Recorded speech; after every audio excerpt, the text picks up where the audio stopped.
Bonjour mes délicieux co-créateurs, c'est Lilou. Je suis avec Laurent Huguely aujourd'hui pour une nouvelle interview dans ce délicieux cadre. Pour une interview que je pense va être absolument passionnante, très enrichissante, parce que si elle est à la hauteur de ton livre, ma foi, et non, ça risque de chambouler les consciences et de vous apaiser et de vous apporter un énorme cadeau. J'ai été impressionnée par ton écriture, ta plume, ta façon, ta générosité dans tes propos. Et merci d'avoir osé écrire un tel livre qui s'appelle tout simplement Mère. Il aurait pu s'appeler Madre. Madre ? Merci Lilou pour tous ces compliments, ça me fait vraiment plaisir d'être là avec toi aujourd'hui.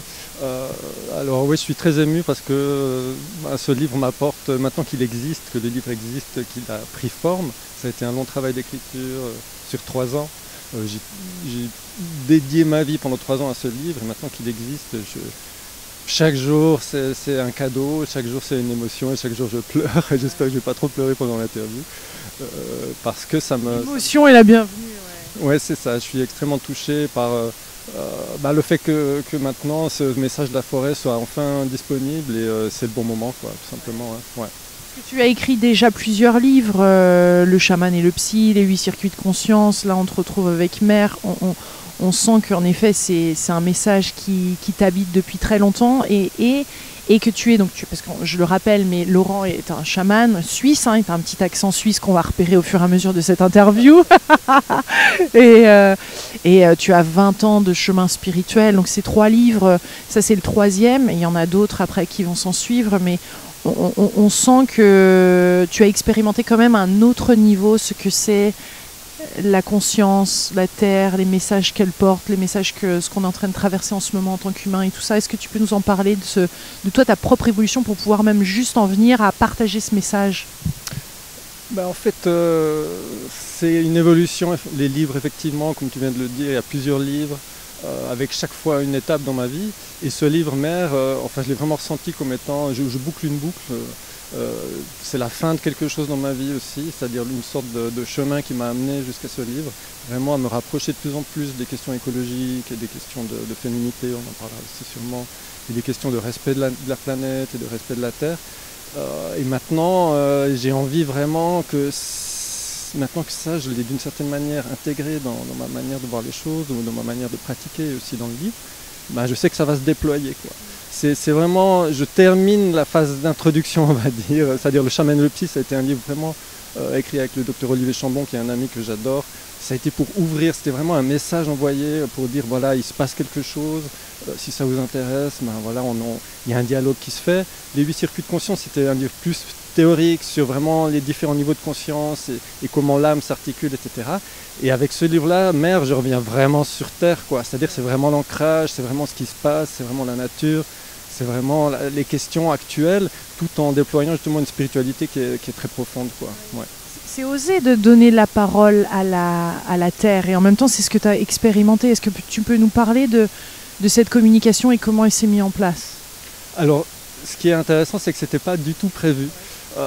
Donc à cette époque-là, c'était en 2016, avec ma compagne Angéline qui a fait les illustrations du livre et qui est à mes côtés depuis toutes ces années aussi, qui est pour moi la grande chamane du couple. Moi, je suis le petit chaman dans notre couple et elle, c'est la grande chamane.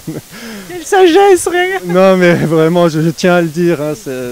Elle a beaucoup plus d'expérience que moi en Amazonie. Elle a vécu 2 ans, elle a fait des diètes extrêmement longues. Et moi, je suis vraiment, du point de vue amazonien, j'étais un peu un débutant. Donc on est parti en 2016 au Pérou. Alors c'était suite à, une sorte de blues. Moi j'étais dans une période où l'année 2015 avait été pas super facile, en plus il y avait eu les attentats.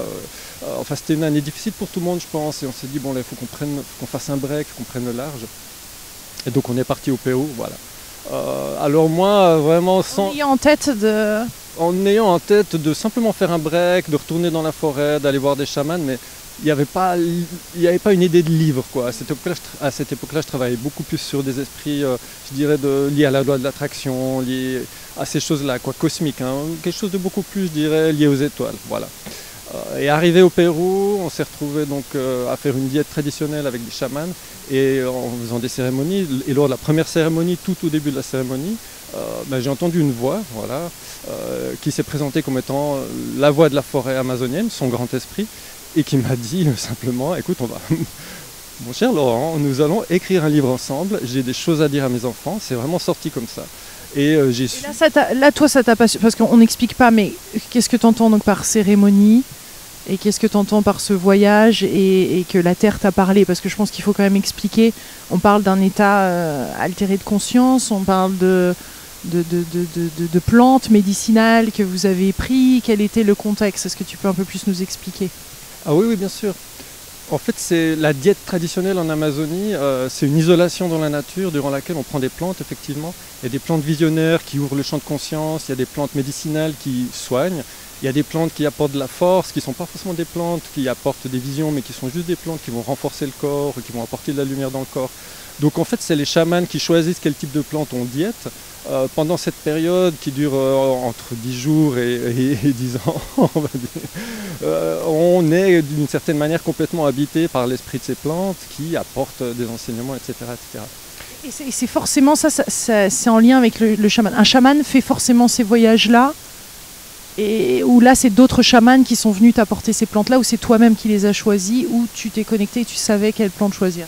Alors je me suis laissé complètement guider par... il y avait deux chamans que j'ai trouvé vraiment... que c'était vraiment des cœurs purs, c'est-à-dire des chamans qui faisaient leur travail avec une pureté, avec une profondeur que j'ai trouvé remarquable. Alors moi j'y suis pas allé en tant que, entre guillemets, chaman, j'y suis vraiment allé en tant que débutant.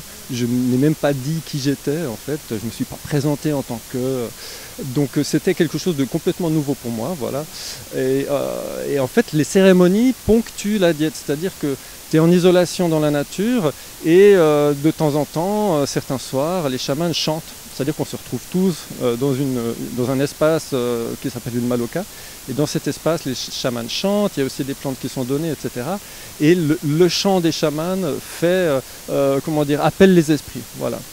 Tambour, on a des percussions Alors dans le cadre du chamanisme amazonien vraiment strict, on va dire, il n'y a pas de tambour et de percussion, c'est uniquement le chant des chamans. Parfois ils ont un hochet fait à base de feuilles sèches qui fait un joli petit bruit de tchic tchic tchic comme ça. Mais c'est vraiment le chant, hein. Le chamanisme amazonien c'est un chamanisme chanté. Où toute la force et tout l'appel des esprits et toute la guérison et tout le travail de soin aussi se fait à travers des chants. Donc c'est vraiment, on est réenchanté, quoi. Moi j'adore cette idée que on se fait chanter et on se fait réenchanter, voilà. Et donc c'est au tout début de cette cérémonie, même avant que les chamans commencent à chanter, c'est-à-dire dans un état, je dirais, où, bon, moi en général quand je suis en contexte chamanique, je fais ma petite cuisine aussi dans mon coin, j'ai mes esprits avec lesquels je travaille depuis longtemps, qui sont des esprits qui ne sont pas liés à des plantes, parce que je travaille d'une manière sobre dans ma vie de tous les jours. Je travaille au tambour plutôt, je travaille vraiment, comment dire, d'une manière assez spontanée, quoi, voilà. Donc j'avais appelé mes esprits, tout le monde était là dans la... Et il y a cet esprit de la grande forêt qui est venu pour me dire, bon écoute, c'est bien que tu sois venu au Pérou, Laurent, et maintenant on va travailler ensemble. Donc le fait au boulot, ça commence. Ouais, au boulot, ça commence. Alors bah, au départ, ça m'a surpris, je dirais, pendant quelques instants. Je me suis dit, mais bon, ok, moi je ne suis pas du tout là-dessus en ce moment, je ne suis pas du tout sur l'écologie, donc quoi ça va m'emmener tout ça. Mais vaste sujet, et surtout, je voyais bien les répercussions aussi que ça aurait sur des questions fondamentales, la question de vraiment de qu'est-ce qu'on est en train de faire sur Terre, pourquoi est-ce qu'il y a tant de destruction, etc. Étant donné que la forêt amazonienne, c'est un petit peu le porte-drapeau, c'est l'étendard en fait, de la destruction, je dirais, de tout ce qui est écologique, biodiversité, etc. C'est vraiment le symbole. Je me suis dit, bon, ok, on va travailler ensemble, mais je vais devoir entrer là-dedans aussi. C'est-à-dire que je vais devoir aussi être confronté à ces questions-là, qui n'étaient pas forcément des questions que j'avais envie d'aborder, mais je me suis laissé ensuite guider. Donc ça, c'était le contexte péruvien. J'ai pris note de ce que me disait la forêt, après chaque cérémonie, j'avais mon petit dictaphone. Alors pendant les cérémonies, je suis dans un respect assez... Je suis assez un puriste, hein, donc je respecte totalement le cadre. Je prenais pas de notes pendant les cérémonies, j'enregistrais rien.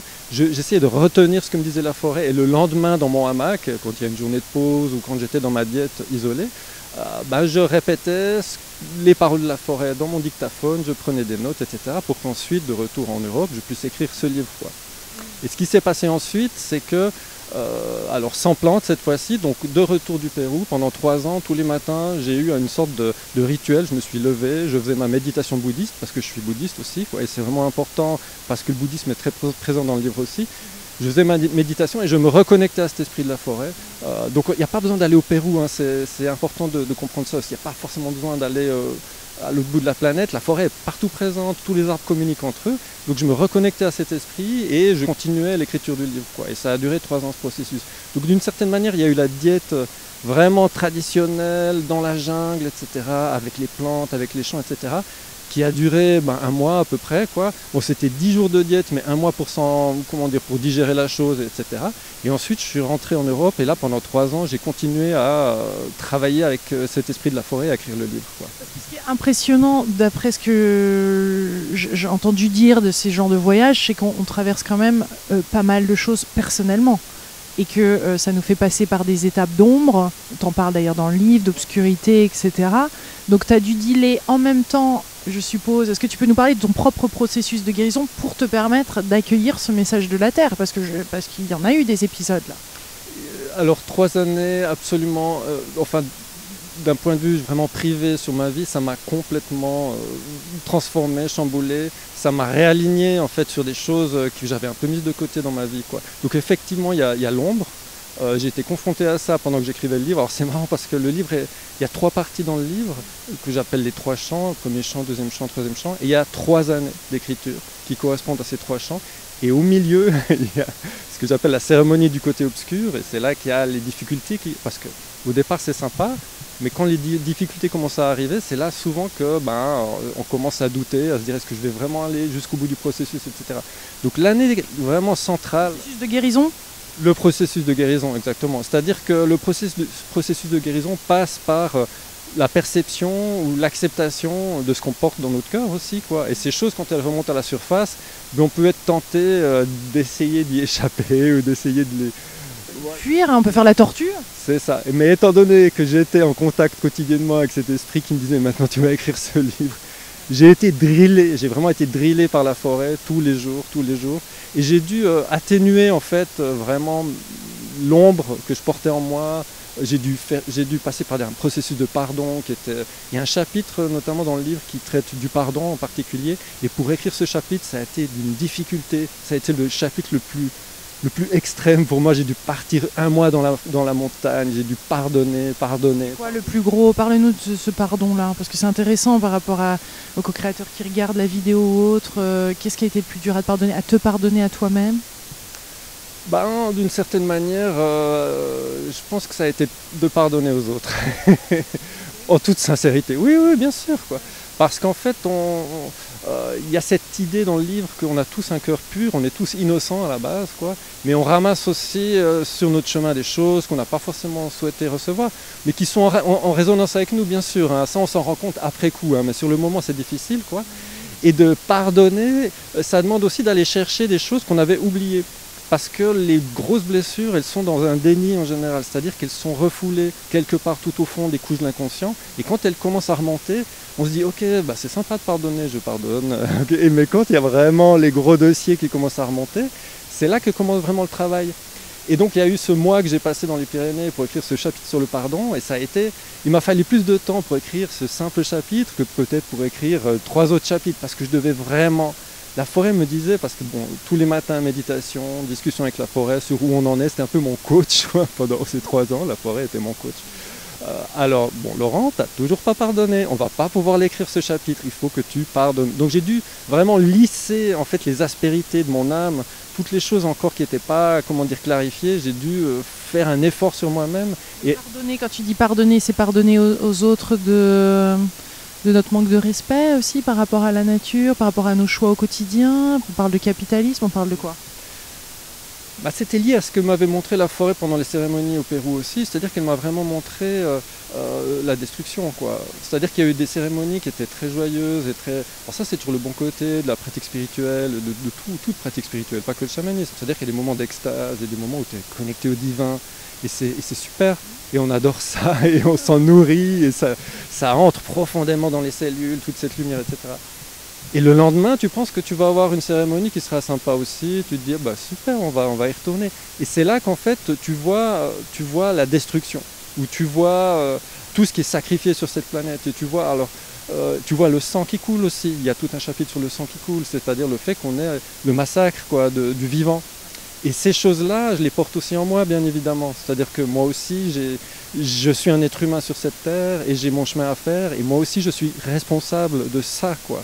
Et de comme tu l'as dit, se pardonner soi-même du fait que, ok, je ne suis pas tout le temps en accord non plus avec une super spiritualité méga alignée et super pure, parce que je suis un être humain et que je dois aussi, d'une certaine manière, avoir une certaine indulgence avec moi-même, quoi. Donc ça, c'est l'aspect pardon par rapport à soi-même. Et ensuite, pardonner les autres, ça veut dire se dire, ok, mais en fait, on est tous dans le même bateau, quoi. Donc je ne peux pas en vouloir aux autres, que ce soit des autres que je connais ou que ce soit des autres que je vois dans l'actualité, que ce soit, peu importe, on est tous dans le même bateau et le fait de comprendre ça, le fait de comprendre qu'on est tous dans le même bateau, ça va nous permettre aussi d'atteindre une certaine forme de compréhension mutuelle, quoi. C'est-à-dire que je ne peux plus en vouloir à cette personne qui va par exemple détruire quelque chose que je trouve beau, comme la nature, parce qu'en fait je participe aussi, je suis cette personne aussi, quoi. Donc le pardon, c'est aussi une manière de se réunifier en fait avec l'inconscient collectif et de se rendre compte qu'on est, j'aime bien la notion de compassion, quoi. C'est-à-dire qu'on est tous sur le même plan, on est tous dans le même processus, et de comprendre ça et de l'accepter, c'est une guérison aussi, quoi. Oui, tu dis que la compassion, c'est l'aboutissement de la guérison. Quand on ressent cette compassion, on est guéri. Il existe un stade où on est guéri, point, ça y est, on y est, ou finalement c'est sans fin. Alors ce stade, je ne l'ai pas encore atteint, donc ça va être difficile de te répondre. Je pense que la compassion, c'est l'aboutissement du processus de guérison. Ouais. C'est ce que dit la forêt, quoi. Elle dit deux choses. Elle dit le pardon, c'est la mère de toutes les purges, c'est-à-dire que le pardon, c'est un nettoyage. Quand on pardonne, on se nettoie profondément spirituellement. Et la compassion, c'est l'aboutissement de ce pardon, parce qu'on en arrive à comprendre, en fait. C'est une compréhension profonde, émotionnelle, spirituelle, sur le fait que je ne peux pas en vouloir aux autres de me faire des choses qui ne me plaisent pas, ou de faire des choses qui ne me plaisent pas à la nature, parce que eux aussi ont des souffrances, eux aussi ont des blessures dans leur cœur, et eux aussi ont un chemin à faire, et ce chemin à faire, il est plus ou moins long, et il faut l'accepter, quoi. Et parfois on aura peut-être tendance à vouloir, juger. En fait, le jugement, c'est vraiment un piège, c'est le piège ultime, hein, en spiritualité et dans la vie en général. Le fait de se dire, ok, ben moi j'en suis là, les autres n'en sont pas là, ou inversement, et de croire que, s'il vous plaît, faites un effort quand même, quoi. Il y a une planète à sauver, moi je fais ce que je peux pour la sauver. En fait, la compassion, c'est vraiment prendre conscience que, mais en fait, mais moi aussi, je suis dans ce processus de nettoyage et que le jugement, se disparaît, se dissout complètement, quoi. Et il y a un amour profond pour les autres qui commence à se développer.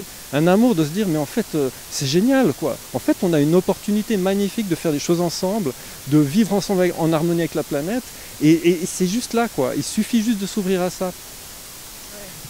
C'est pas simple parce qu'on essaye à travers tes mots-là de le voir, de le concevoir au quotidien. C'est dur de se reconnaître dans l'autre quand il est violent, quand il est destructeur, quand il est...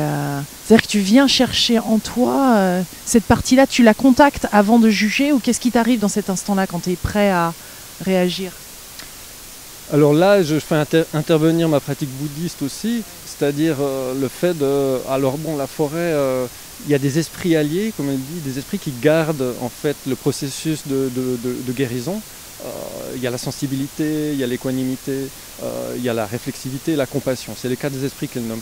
L'équanimité, c'est le fait de rester zen, quoi. C'est-à-dire de rester dans un ancrage et dans une qualité de perception, dans une qualité, je dirais, de compréhension dans laquelle il n'y a plus forcément de réaction émotionnelle de se dire « Ah, mais les autres font ci, les autres font ça ». On reste vraiment dans une compréhension de se dire « Ok, c'est bien, c'est comme ça fait partie du processus de guérison ». Et l'autre chose que je souhaite ajouter, si tu veux, c'est que, en fait, c'est pas forcément moi, Laurent, qui enseigne dans ce livre, parce que j'ai vraiment pris conscience que je ne suis qu'un tout petit être humain face à la grandeur de la forêt. Et elle me l'a bien fait comprendre, hein. Je me suis fait marteler des choses pendant ces 3 ans, genre Laurent, laisse tomber, quoi. Je vais parler et toi, tu écriras tes petites histoires personnelles, quoi. C'est une mère qui est ferme, hein. Elle est comment? La forêt amazonienne est connue pour être très ferme, mais dans un amour infini, quoi. Et c'est cet amour-là, justement, qui permet... En fait, la forêt rehausse le niveau du débat, je dirais, spirituel. Mon niveau à moi, hein, elle essaie de me faire monter dans le livre, me dire « Mais Laurent, j'essaie de te faire monter si tu veux bien monter avec moi. » jusqu'à cet amour inconditionnel qui est l'amour d'une mère pour ses enfants. Et c'est là qu'on revient en fait à la thématique centrale du livre et la thématique centrale de la vie sur Terre. Cette qualité d'amour qu'ont les mères pour leurs enfants, c'est la qualité d'amour que la nature a pour nous. Et le jour où on aura compris ça, mais ce sera merveilleux. C'est-à-dire qu'elle nous aime totalement. Même si on la détruit, c'est quand même un truc de fou. On peut lui faire ce qu'on veut. On peut faire cramer la forêt amazonienne. On peut tuer des espèces animales. La mère nature, la terre-mère nous aime toujours de la même manière. Son amour est irrévocable, quoi. Et j'aime bien ce mot, irrévocable. Et d'entendre ça, c'est waouh, ok. Donc moi, enfant de la forêt, j'ai des choses à apprendre, je suis sur mon chemin, c'est pas facile tous les jours, je suis dans le jugement de temps en temps, même assez souvent parfois quand je suis fatigué, etc. Mais par contre, la forêt me dit, mais moi, la nature, je suis toujours au top niveau. Je suis toujours au top niveau de la compassion, je suis toujours au top niveau de l'amour. Et c'est pour ça que c'est un refuge. C'est pour ça que la forêt, c'est un refuge et que la nature, c'est un refuge. Dans le sens, je dirais, vraiment spirituel du terme. À partir du moment où on commence à se faire prendre dans des obscurités, à partir du moment où on commence justement à se fatiguer dans cette espèce de vie où il y a des interactions complexes, etc., où on est dans le jugement, où on est dans la souffrance parfois, eh ben, allons faire un tour dans la forêt. Allons parler aux arbres, prenons le temps de vraiment aller se ressourcer. Et ce ressourcement, il est d'une profondeur. D'ailleurs, je trouve intéressant qu'en ce moment, il y a beaucoup de livres sur la force des arbres, sur la forêt, etc., qui sont en train de paraître, quoi. Parce que c'est vraiment un besoin fondamental qu'on a de renouer avec cette énergie-là et avec cet amour-là qui est vraiment infini, quoi. Ce qu'elle nous recommande, c'est le silence, c'est de passer juste du temps avec elle, de comment se connecter de manière plus profonde, parce que on a l'impression de le faire tous un petit peu superficiellement. Tu as des messages comme ça ou des processus ou des un peu, pas choc, mais un peu auxquels tu t'y attendais pas, qu'elle a partagé avec toi, qui sont très efficaces au quotidien à utiliser? Alors choc, je sais pas, mais efficace, oui peut-être. Mais en fait, il y a une simplicité et c'est aussi, je trouve ça intéressant parce que le message de la forêt qui est donc une mère, c'est simple. C'est-à-dire que tout le monde peut le faire. Il n'y a pas de hiérarchie, il n'y a pas de « ok, toi ça va aller, mais toi pas ». C'est pour tout le monde. Nous sommes tous ses enfants, c'est pour tout le monde. Donc dans la forêt, il y a vraiment cette notion de demander, quoi. C'est-à-dire qu'il faut d'une certaine manière prier, quoi. Il faut demander de l'aide à la nature. Et c'est une chose que l'humanité, c'est-à-dire que dans nos cultures patriarcales, etc., très rationnelles, technologiques, on a cessé de demander. Et on en revient là, d'une certaine manière, tu vois, à l'essence de la pratique chamanique et du travail des chamans, c'est de demander, c'est-à-dire de faire des offrandes, de montrer la gratitude, quoi. Maintenant, quand je vais me promener dans une forêt, j'y vais le plus souvent possible, ou quand je me connecte à un arbre, je lui parle comme si c'était un pote, comme si c'était un membre de ma famille. Et je me dis pas, oui, mais c'est un gros délire, ok, les gens qui parlent aux arbres, les gens qui prennent les arbres. Non, vraiment, je le prends dans mes bras et je l'aime. Et je lui parle et je l'aime, quoi. Et je lui demande, mon cher arbre, aide-moi à m'aligner avec la nature. Aide-moi, montre-moi dans ma vie de tous les jours. Appelle les esprits alliés de la nature, s'il le faut, pour qu'il y ait des synchronicités, pour qu'il se passe des choses dans ma vie qui me montrent le chemin. C'est-à-dire que le référent, ça devient la nature. Le maître spirituel, comme je le dis à un moment dans le livre, j'aime bien cette phrase, elle est incorruptible. La nature est incorruptible. C'est un maître spirituel béton. Ça me rappelle un petit peu, pour avoir fait des voyages au Japon, ils ont une religion qui est liée à la nature, le Shizo, je ne sais plus, Shinto, voilà. Merci. Est-ce qu'on ne peut pas justement basculer vers quelque chose de plus... justement, où on mettrait la nature en tant que maître et pareil, là, on perdrait cet équilibre avec qui nous sommes au fond de nous? Mais complètement. Et c'est pour ça que la forêt, et là c'est encore une autre thématique centrale du livre, est avec les femmes. Les femmes, et je le répète, les femmes, parce que tous ces systèmes religieux, structurés, hiérarchisés, sont des systèmes patriarcaux, masculins, je veux dire, c'est juste un fait, quoi. Les femmes ont un rapport beaucoup plus charnel, beaucoup plus naturel, beaucoup plus spontané à la nature, et nous avons tout à apprendre d'elles. Absolument tout. Et moi je suis maintenant, bon, après avoir écrit ce livre, je suis à fond, quoi. C'est-à-dire... la partie féminine de nous. Oui. Après ça c'est aussi une manière d'une certaine... Enfin, j'ai beaucoup d'amour pour les hommes parce que j'en suis un, quoi. Mais j'insiste quand même sur les femmes en tant que femme avec un corps de femme, quoi. Parce que nous autres les hommes, moi j'ai une part de féminité que je développe de plus en plus au jour le jour, etc. Et je sais que c'est très important, une sensibilité, une manière d'être à l'autre, etc. Mais je reste quand même un homme, quoi. Et j'ai tendance en tant qu'homme, et c'est ça la réflexivité, hein, qui est un des 4 esprits alliés de la forêt, à partir dans mes délires de concepts, à partir dans mes délires hiérarchiques, parce que c'est inscrit dans ma structure génétique, c'est inscrit dans ma structure aussi, dans mes hormones, voilà, la testostérone, tout ça, parce que je suis un homme, quoi. Et à côté de moi, ou je dirais même devant moi, il y a une femme, ma compagne Angéline, qui tous les jours m'apprend qu'en fait, ok Laurent, quoi, c'était bien gentil avec tout ça, c'est super, mais l'approche charnelle, l'approche directe, l'approche vraiment féminin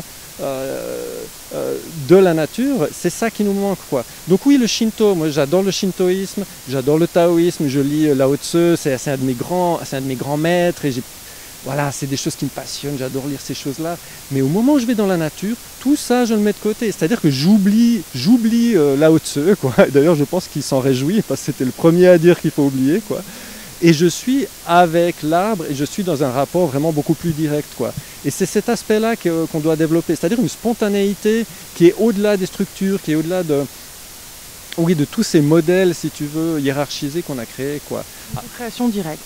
Une co-création directe et qui vient vraiment d'une spontanéité qu'on doit retrouver, qui est liée aux émotions, qui est liée à la beauté, qui est liée à des choses qu'on porte dans notre cœur, tout simplement.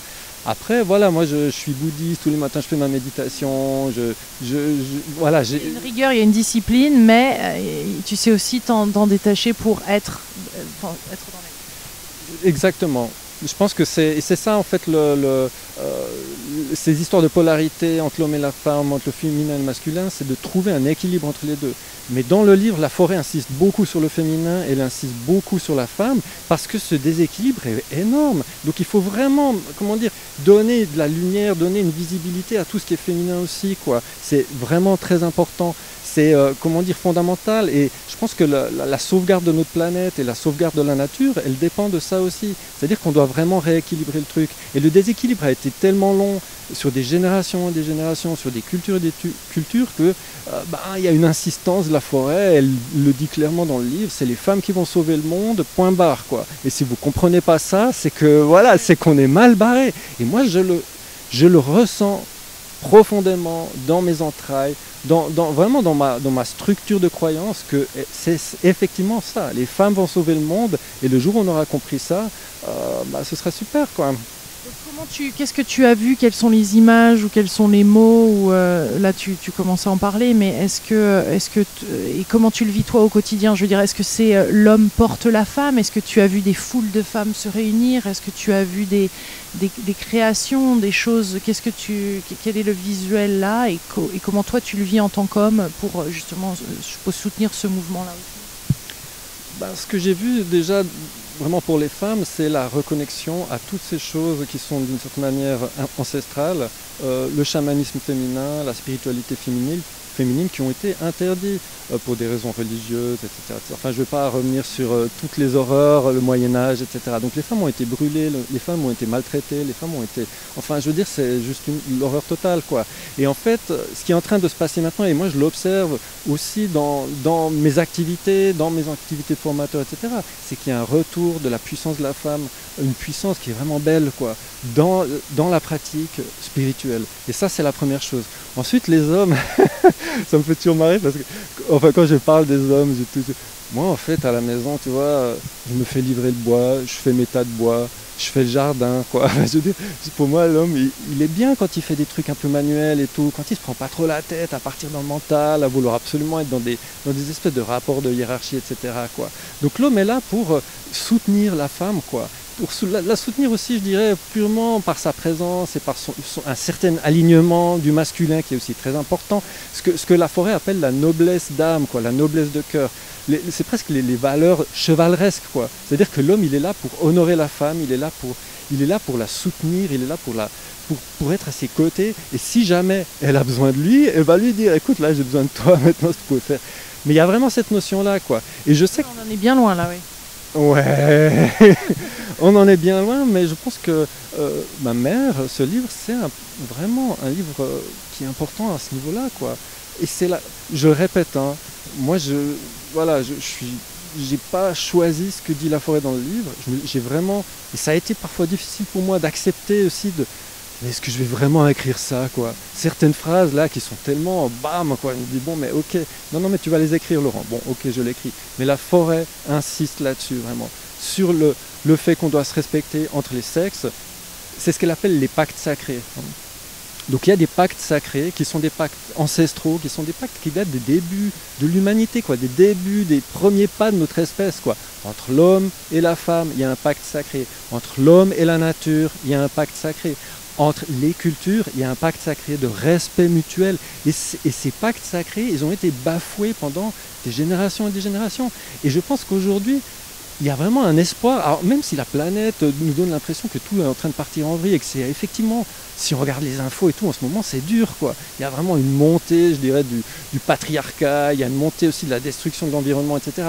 Mais derrière tout ça, il y a aussi des peuplades et des peuples qui commencent à vraiment parler ensemble, à être solidaires les uns pour les autres. Il y a vraiment un lien entre l'homme et la femme qui est en train de se créer, qui est profond, sur une autre base que les vieilles relations, je dirais de domination, etc. Et il y a vraiment un espoir, quoi. Et cet espoir, il est fondamental. Vraiment, c'est une lueur qui est en train de grossir, et moi je trouve ça magnifique. Quand tu parles de sacré, comment expliquer le côté sacré? On parle de féminin sacré, on parle du sacré. C'est comme de parler d'amour conditionnel ou inconditionnel. Au final, on a l'impression qu'on peut utiliser ce mot-là pour parler d'un autre niveau de conscience ou de présence ou de rapport avec... Alors que finalement, c'est à la base, tout est sacré. Hein, tu vois, tout est amour. Ça, c'est un discours de femme et j'adore ce que tu dis, Lily. Tout est sacré. Tout est sacré. Mais c'est ça la sagesse féminine. Tout est sacré. C'est pas juste... mon petit hôtel avec une statue d'un dieu que j'aime bien, c'est pas juste ce bâtiment qui a été construit pour une telle et telle église ou telle et telle. Tout est sacré. Et c'est ça la vision horizontale qu'a la femme, une vision où c'est une sorte de démocratie spirituelle où tout devient sacré, quoi. Et même les choses pas cool sont sacrées au final. C'est-à-dire qu'elles sont perçues pour leur beauté également et pour leur fonction qui est de nous élever en fait spirituellement, quoi. Donc oui, tout est sacré et j'adore ça, j'adore cette phrase, quoi, vraiment. La mère a de l'humour. L'humour, et quand même on le voit avec le Dalai Lama, on le voit avec des gens qui se sont élevés à un autre niveau. Il y a le rire qui est là, il y a cet humour, hein. Elle t'a fait rire par moment? En fait, un peu tout le temps, quoi. C'est-à-dire qu'il y a, dans le livre, il y a beaucoup d'humour, il y a beaucoup de jeux de mots, il y a beaucoup de... mais je pense effectivement que le rire, alors pour en revenir au circuit de conscience, pour moi, c'est vraiment ce qui est tout en haut, quoi. À partir du moment où tu commences à rire, le rire, c'est vraiment la conscience, c'est le plus haut degré de conscience qui prend conscience et qui se marre en regardant, en fait, le reste, quoi, c'est-à-dire l'ego, c'est-à-dire... Qu'est-ce qui nous fait rire chez les humoristes? C'est quand ils caricaturent l'ego, quand ils caricaturent les cultures, et cette caricature, c'est nous d'une certaine manière, c'est notre petite personne, c'est notre petit moi, et il y a une partie de nous qui est au-dessus de ça, quelque part présente, disponible pour tout le monde, et qui se marre en permanence. Et j'ai parfois l'impression que, si on peut parler de Dieu, Dieu en fait c'est un grand rire, quoi, il ne fait que se marrer. Et il y a un exemple...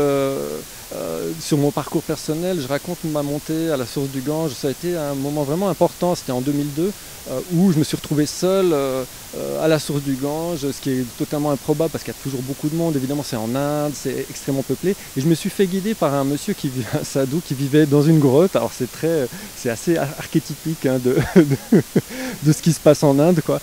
Et ce monsieur que j'ai vu peut-être 1 heure de ma vie et qui m'a fait office de guide pendant 1 heure et qui m'a dirigé en direction de la source du Gange, s'est retourné vers moi et m'a dit: la vie c'est un éclat de rire, quoi. Et c'est ce que je retiens en fait de cette montée à la source du Gange. Bon, c'était magnifique, les montagnes et tout, le glacier absolument prodigieux, mais cette petite phrase, je l'ai gardée vraiment quelque part dans mon cœur pour me dire: mais oui, mais en fait c'est ça, quoi. La vie c'est impermanent et c'est aussi rapide d'une certaine manière qu'un éclat de rire, c'est-à-dire que c'est juste un snap comme ça. Ça va et ça vient. Et le fait d'accepter ça et d'en prendre conscience, ouais, ça peut être assez drôle, quoi. Il y a eu d'autres messages comme ça, chocs, auxquels tu t'attendais pas du tout, des choses qu'elle t'a dit J'entends qu'un des chocs, ça a été qu'elle soit aussi ferme que ça. Donc, c'est-à-dire, j'entends cette puissance et l'importance de ce qu'elle dit. Elle a envie d'être entendue et elle l'affirme haut et fort. Et il y a eu des messages d'autres que tu t'attendais pas et ça a dû te prendre particulièrement beaucoup de temps pour pouvoir le digérer. Oui, il y a justement cette partie centrale du livre qui est en fait cette cérémonie que j'appelle la cérémonie du côté obscur.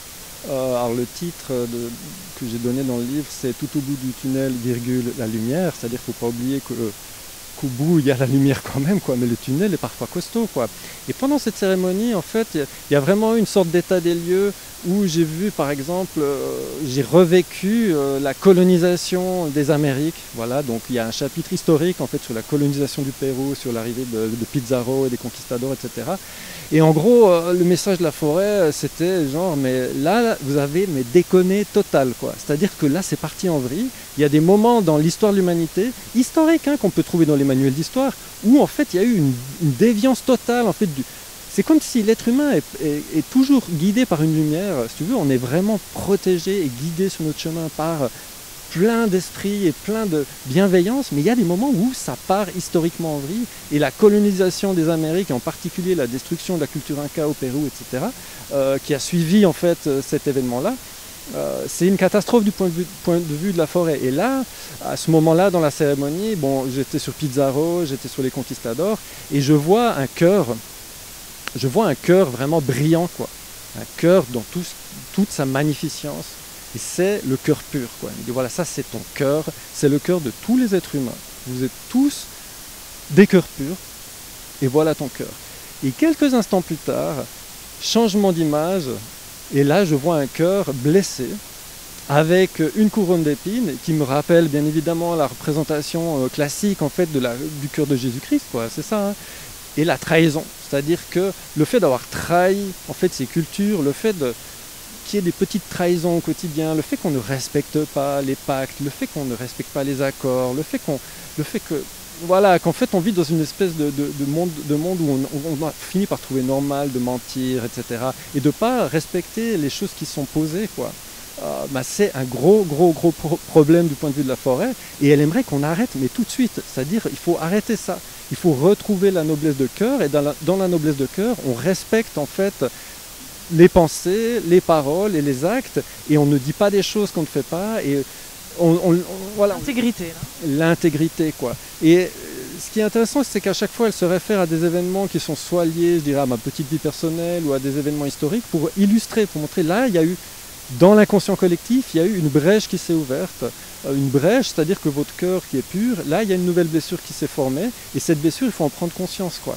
Et je trouve intéressant parce que dans les pays d'Amérique latine et dans beaucoup de pays qui ont été colonisés, il y a tout un travail de mémoire qui est fait de pardon, en fait, quoi. C'est-à-dire que les peuplades traditionnelles, celles qui restent encore aujourd'hui, ça a toujours été les victimes, les éternelles victimes en fait de la conquête, du progrès, de l'avancée en fait de la culture occidentale, capitaliste, etc. Et ces cultures-là ont également quelque chose à nous apprendre, quoi.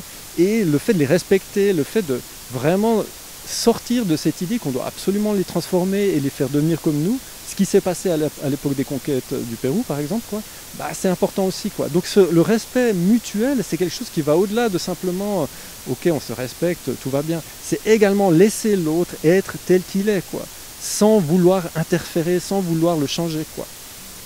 Et il y a du boulot, quoi. Et parce que ce cœur pur, je dirais, il est là, il est toujours présent, ou il est tellement terni là pour là où on en est que, enfin, on en est où? Parce que à force d'être comme ça dans ces actions justement non cœur pur, il y a un moment où c'est tellement imbibé, j'ai envie de dire, ou tellement là qu'il n'y a pas de possibilité d'aller en arrière, ou où est-ce qu'on en est là, nous, en ce moment? On a l'impression par moment que la tâche est grande. Hein. Oui, alors la notion de patience, hein, il faut avoir de la patience, il faut se rendre compte qu'il y a du job sur la planète Terre, voilà, il y a du job, ça c'est sûr, hein, il y a des choses à faire, il y a des choses à travailler, chacun de nous doit faire son chemin, etc. Mais je pense que en fait la volonté de la forêt de s'exprimer à travers un livre, maintenant, voilà, maintenant, à cette époque-là de l'histoire de l'humanité aussi, quoi, c'est parce qu'on est en train de basculer vers quelque chose qui est de l'ordre du choix, quoi. C'est-à-dire qu'on est à la croisée des chemins. Donc le cœur pur, il est là, quoi. C'est-à-dire qu'il n'a jamais vraiment disparu. Il est présent tout au fond de nous, quoi. C'est comme le diamant dans le bouddhisme. Le diamant, il est toujours là. Même la personne la plus dévoyée, la plus violente, la plus anti-forêt, on va dire, a ce cœur pur. Elle a ce diamant. Mais par contre, il faut le nettoyer, quoi. C'est-à-dire qu'il faut retrouver sa brillance, il faut retrouver sa pureté. Et c'est là que la notion de purge, qui est vraiment une notion, on en revient au chamanisme amazonien. La purga, la purge, c'est quelque chose qui se fait régulièrement dans les peuplades. Ben voilà, c'est au moins une fois par an, il y a une diète, etc. Et dans les cultures occidentales, on parle de jeûner, on parle de changer son alimentation. Alors c'est pas forcément tout le temps. Ça peut être un changement radical de vie dans lequel tu changes, quoi. Mais ça peut être simplement aussi des périodes. Et c'est pour ça que j'aime bien cette notion de diète. La diète, ça a un début, ça a une fin. C'est pas que tu te contrains éternellement à suivre une certaine discipline. C'est qu'à certains moments de l'année, ou tous les 2-3 ans, tu fais une retraite. Bah, je donne un exemple très concret dans ma vie. Pendant l'écriture du livre, j'ai suivi la diète amazonienne pendant toute la durée, ce qui est très long, quoi. Ça m'a vraiment... Tu as perdu du poids d'ailleurs quand même, hein, oui. depuis toutes ces années. J'ai perdu beaucoup de poids en écrivant le livre. Je dis toujours, j'ai tout donné pour écrire ce livre et j'ai suivi pendant 3 ans, ce qui est assez rare, l'aspect alimentaire en tout cas de la diète, c'est-à-dire que il n'y a pas de graisse, il n'y a pas de sucre, il n'y a pas de sel. C'est assez, donc voilà, tu reviens aux aliments purs, bruts, etc., quoi. Donc ça c'est un aspect intéressant. Mais par exemple là j'ai vraiment senti qu'à la fin de l'écriture du livre, et vu que le livre était en train d'être... le processus de publication était en train d'arriver à bout, quoi, voilà, d'aboutir, bah, je suis parti faire une retraite en silence bouddhiste. Ça faisait plus de 10 ans que je ne l'avais pas fait et ça m'a fait un grand bien. Donc c'est pas unique. Vipassana. Oui, c'était Vipassana, oui, parce que je suis dans cette tradition-là et que avant même de chamaniser, j'étais déjà dans Vipassana, quoi. Donc c'est vraiment, je dis toujours que c'est mon fond de pratique, c'est mon ancrage et c'est aussi ça qui me donne, je dirais, un certain lâcher-prise aussi dans ma manière de chamaniser, etc. Mais c'est une option parmi d'autres, hein. La retraite spirituelle ou la diète ou le fait de prendre du temps pour soi, ça peut être simplement des vacances, quoi. Ça peut être simplement partir en voyage, ça peut être simplement prendre un peu de recul. Et dès le moment où on prend du recul, on se reconnecte à la pureté du cœur, à la pureté du diamant. Donc c'est pas de la routine finalement. Exactement. Le problème, c'est un problème, je dirais, vraiment logistique à la limite, quoi. C'est qu'aujourd'hui, on ne sort plus vraiment complètement de ça parce qu'on est tout le temps connecté, même en vacances, quoi, je veux dire, on est tout le temps quand même dans nos interactions.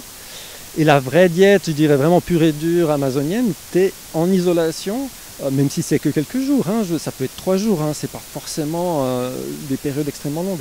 Mais dans cette isolation, il y a une solitude totale. C'est vraiment, une solitude en tout cas humaine, on va dire, mais il y a une interaction avec la nature qui se développe. Donc, quête de vision, hein, les Amérindiens ont ça, c'est la recherche même pour les jeunes adultes, hein, quand ils partent comme ça plusieurs jours au contact de la nature pour avoir la vision d'eux-mêmes en tant qu'hommes. Exactement, c'est une quête de vision, voilà.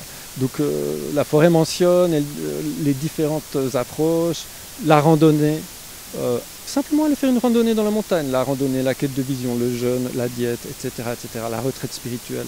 Toutes ces choses-là sont des purges d'un point de vue chamanique et ces purges nous reconnectent au cœur pur, voilà. J'avais une question, parce que j'ai plein de questions, ton livre est passionnant et je suis en cours de lecture et tout, et je sais que ça me donne encore plus envie de me plonger à l'écoute de tout ça. Les animaux totems, les animaux font partie de ce livre aussi, de leur message. Est-ce que tu peux nous dire ce que tu as vécu là à ce niveau-là, parce que c'est quand même grand, ça fait partie de cette terre-mère? Oui, bien sûr. Alors, les esprits alliés, comme on les appelle en chamanisme, c'est-à-dire les esprits des animaux, les esprits des plantes, etc., les esprits des arbres, n'attendent qu'une chose, c'est de nous aider, hein. Voilà. Donc c'est vraiment une constante en voyage chamanique. Moi, je travaille au tambour, hein, donc je travaille d'une manière sobre, assez simple, quoi, on va dire. Le message, c'est toujours le même, hein. C'est quand vous voulez, hein. On est là, on est prêt, on est au taquet, quoi. Voilà. Pense aux singes. Absolument. Et ce qui est intéressant, c'est que dans le cadre de cette diète amazonienne, il y a des esprits inédits qui sont venus se présenter aussi. Alors moi, je travaille avec mes esprits du chamanisme classique, de Michael Harner, avec trois mondes, le monde d'en haut, le monde du milieu, le monde d'en bas, les animaux de pouvoir. Voilà, j'ai un animal totem qui est tout le temps avec moi, 24 heures sur 24. Bon, ça c'est assez classique. Mais toi, ton animal totem, juste par curiosité. Alors, c'est un aigle. C'est ça. C'est un aigle. Alors, il y a des traditions dans lesquelles on ne le dit pas, parce que mais cet aigle-là en particulier, il est venu dans ma vie pour l'enseignement, donc il est public. Voilà, c'est un esprit, ça peut sembler complètement... C'est un esprit allié public, je peux en parler, il n'y a aucun souci. Il s'est vraiment, comment dire, dédié à cette tâche qui est de m'accompagner et de me coacher, quoi. Et je peux en parler, donc il n'y a pas de tabou à ce niveau-là, quoi.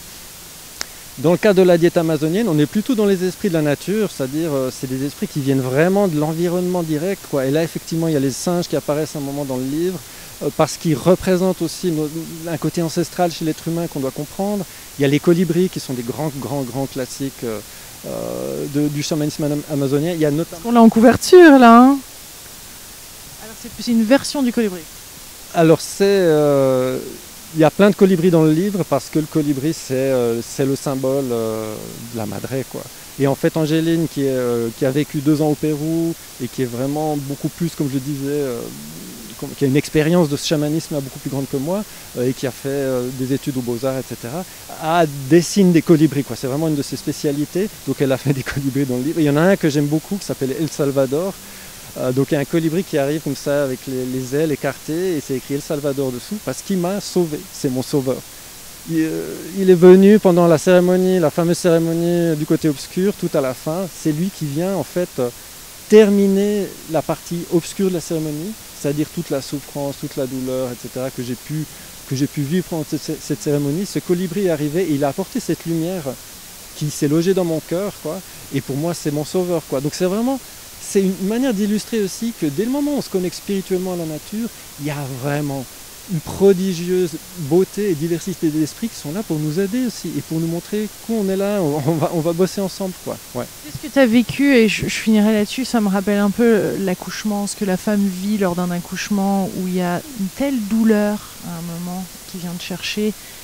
Et puis après avec la magie de l'instant, avec au fur et à mesure des jours, etc., et des mois, cet enfant qui est là, qui est né, et finalement t'oublies cette douleur, t'oublies ce que tu as traversé, parce que j'honore en tout cas ce courageux voyage que tu as fait, parce que j'imagine qu'il n'a pas été simple, qu'il a été douloureux, et puis on oublie, et finalement voilà, tu peux proposer ce merveilleux maintenant cadeau au monde.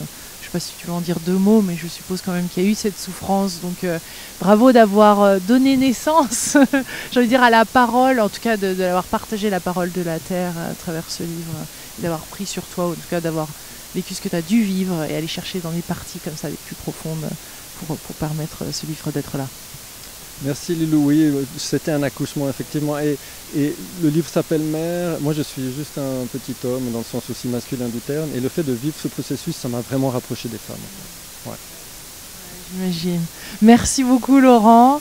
Merci à tous les délicieux co-créateurs qui ont vu cette vidéo. Merci de la partager parce qu'écoutez, je pense que vous êtes vous aussi sous le charme de ce message. C'est plus qu'un charme, mais en tout cas, merci de l'avoir partagé. Et puis je vous encourage vivement à lire ce livre de Laurent, son dernier livre, Mère, qui est donc l'enseignement spirituel de la forêt amazonienne chez Mama Édition, qu'on adore. C'est des amours. Hein, on les adore. Bravo pour tous vos beaux livres et tout ça, et pour votre message en continu pour soutenir l'humanité, l'évolution des consciences, etc. Merci Laurent, à toi. Ce fut un plaisir, merci, et un honneur. De même, gros bisous à tous, à bientôt.